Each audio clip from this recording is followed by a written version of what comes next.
Okay, let's take a look at question 32. Okay, petroleums can be separated into fractions using fractional distillation. Okay, when we talk about fractionating column for petroleum, we are looking always think about this acronym of pretty girls never kiss dirty little boys.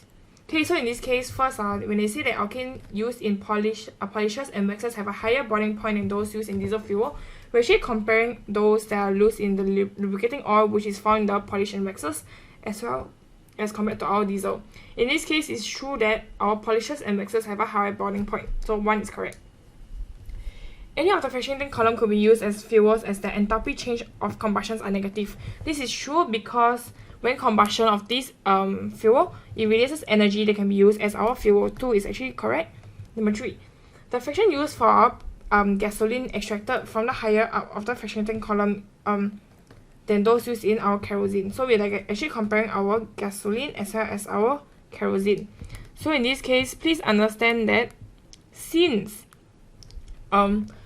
our petrol, which has a lower boiling point, we found in the higher up in the fractionating column, this is true for statement number 3.